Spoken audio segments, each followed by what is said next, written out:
Yo, what's going on YouTube? And welcome back to Goal Line Hockey. Guys, it's your boy Kevin Forsythe. We are taking a look today at the first round matchup between the number 1 seed Pittsburgh Penguins and the number 4 seed New York Islanders, as the New York Islanders have eliminated the Pittsburgh Penguins here in the 2021 postseason in 6 games. We'll be taking a look at a review of this series in this video. If you guys like what we're doing here at Goal Line Hockey and want to see the latest news around the NHL, more videos just like this one, make sure to give this video a big thumbs up and an even bigger subscribe down below. And let's take a look at this series between the New York Islanders and the Pittsburgh Penguins. So going into game 1, the expectation was that Pittsburgh was the favorite in this series. You know, obviously everything with Sidney Crosby this season. He's had a really nice year. The Pittsburgh Penguins had to claw their way toward the end of the season to really solidify that top spot in the Eastern Division. Got some pretty tough competition between the Islanders at one point, the Washington Capitals, and even the Boston Bruins. And the Pittsburgh Penguins, the way they played down the stretch, specifically against Washington, who kind of held that top of the East spot for most of this season, Pittsburgh came in late, a team that was on fire at the end of the regular season.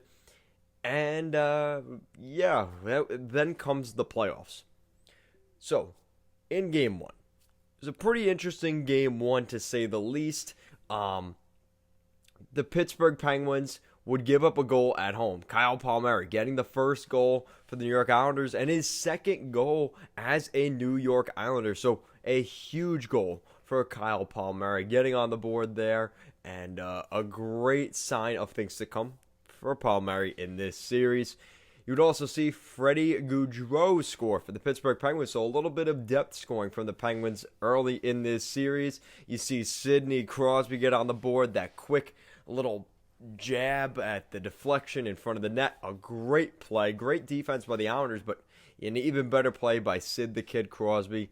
2-1 Pittsburgh. The Islanders tie it at 2.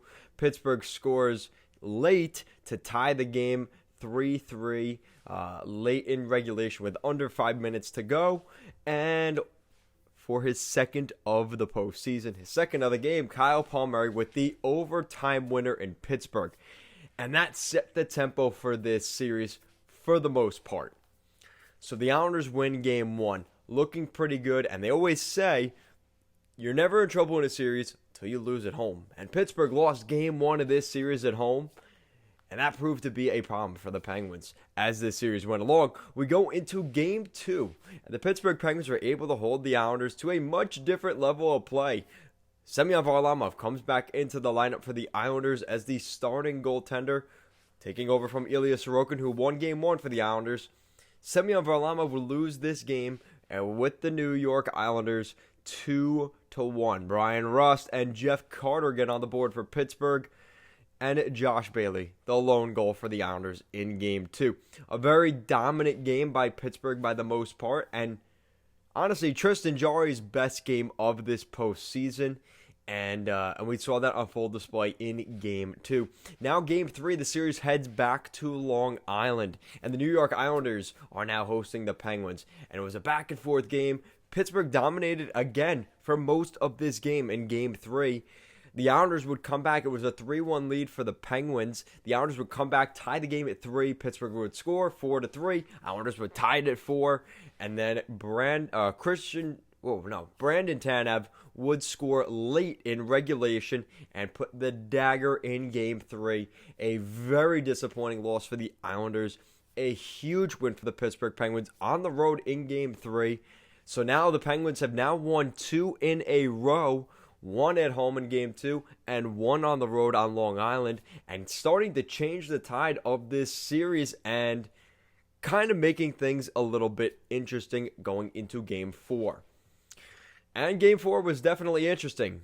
More so for the New York Islanders, as the Islanders took back a little bit of dominance in this series. Josh Bailey getting his second of the postseason. Ryan Pulock scoring his first of the postseason. Oliver Wahlstrom scoring his first playoff goal, and Jordan Eberle getting on the board. You know he could be dangerous when he's hot. Jordan Eberle would score, and Pittsburgh would get a goal late to break the shutout for Ilya Sorokin, who now in Game 4, after Varlamov started Games 2 and 3 and lost, the Islanders go with Sorokin in Game 4. The White Whale gets the victory for the Islanders. And again, the Islanders were outshot once again here in Game 4. Looking through this entire series, the Islanders were outshot for the most part. In Game 1, they were outshot by Pittsburgh 42-41. Again, one shot, but still, they were outshot. Game 2, Pittsburgh outshoots the Islanders 45-38. That's a pretty big difference. That's 7 shots. The Islanders outshoot Pittsburgh, surprisingly, in Game 3, 27-30, but the Islanders lost that game. And then Game 4, which we are now catching back up to, the Islanders once again outshot by Pittsburgh 30-26, but the Islanders win the game 4-1. So the questions around Tristan Jarry continue. The Islanders have now solidified, all right, we're going back to Pittsburgh, we're tied up in this series, and this is where things get a little bit interesting for our Islanders fans. As now we go into Game 5 in Pittsburgh again. Tristan Jarry and Ilya Sorokin, and Ilya Sorokin steals the show once again for the Islanders. The Islanders outshot, doubled by the Pittsburgh Penguins. It would take 2 overtimes for the New York Islanders to win this one. Pittsburgh had 50 shots in this game compared to the Islanders only 28 the entire game. They almost doubled the Islanders in shots for this game, but the Islanders win it 3-2. Evgeny Malkin gets on the board for the first time this postseason. That could be definitely a little bit dangerous for the Islanders. Anthony Beauvillier gets his second of the postseason. Brian Rust scoring once again.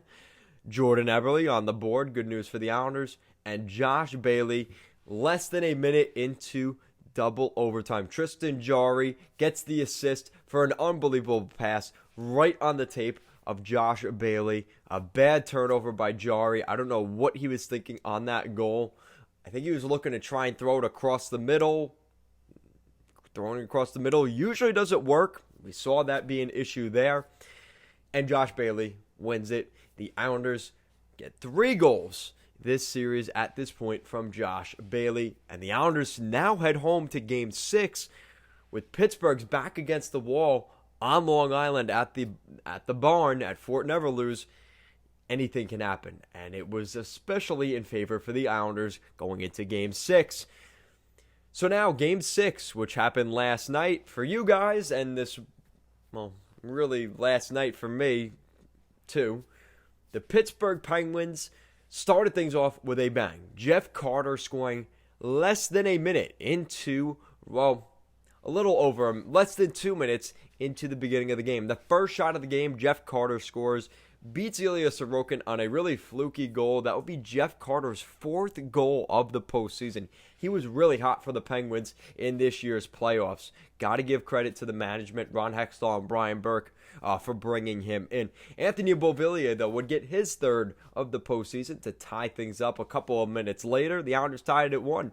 Jake Gensel gets on the board a little bit later in the first period. It's a 2-1 game. That's his 1st of the postseason, but no need to fear before the end of the first period.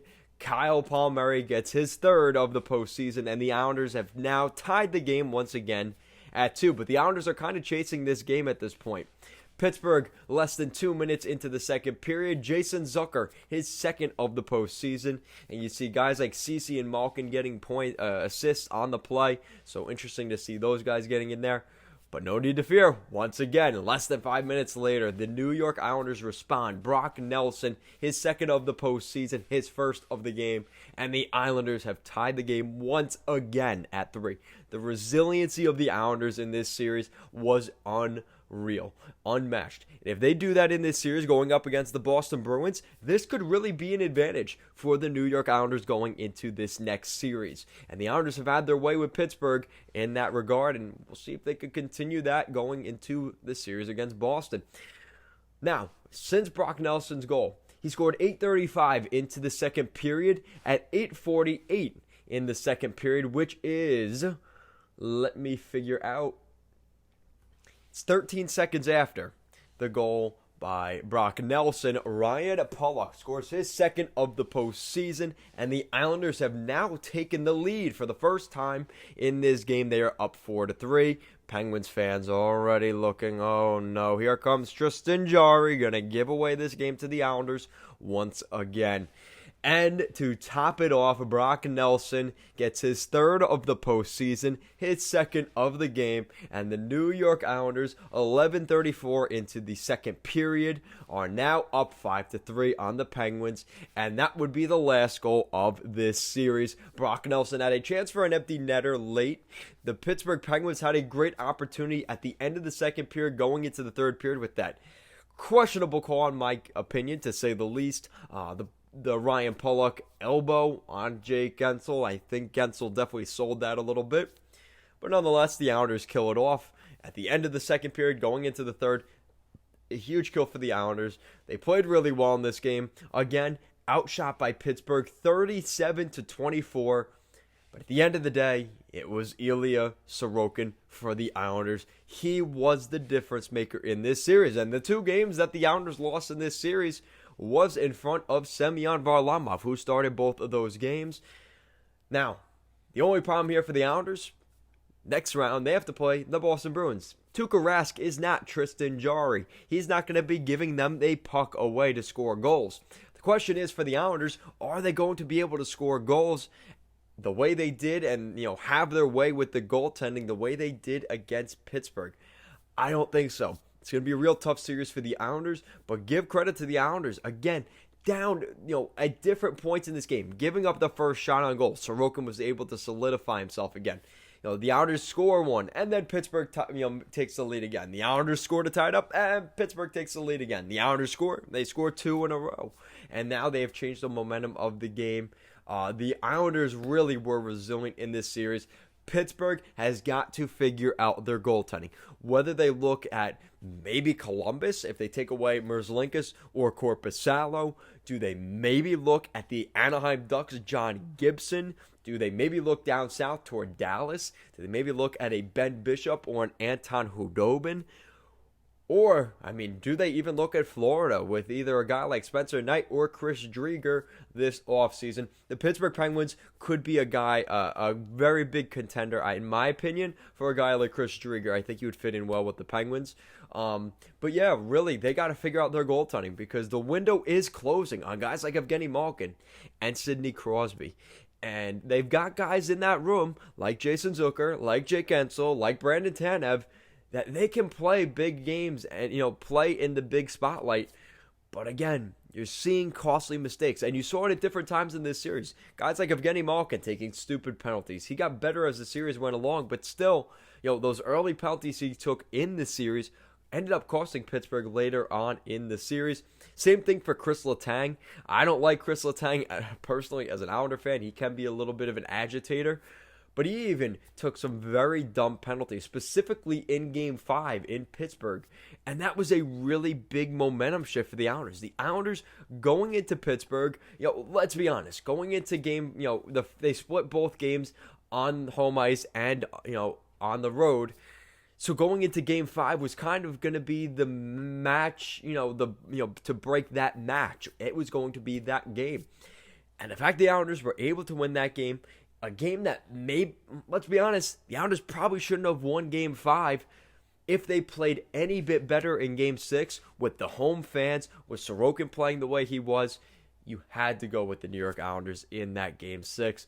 If this thing went back to Pittsburgh in Game 7, yikes, it would have been a little bit more concerning for the Islanders. But the Islanders get it done. They find a way to get it done. And you have to give hats off to Ilya Sorokin, Barry Trotz, and the New York Islanders. So, let me know what you guys think in the comment section down below. What do you think of this series between the Pittsburgh Penguins and the New York Islanders? Let me know your thoughts in the comment section down below. If you guys like what we're doing here at Goal Line Hockey and want to see the latest news around the NHL, you guys already know what to do. Make sure to give this video a big thumbs up and an even bigger subscribe down below. As always, guys, thank you so much for watching this video. And I'll see you guys next time.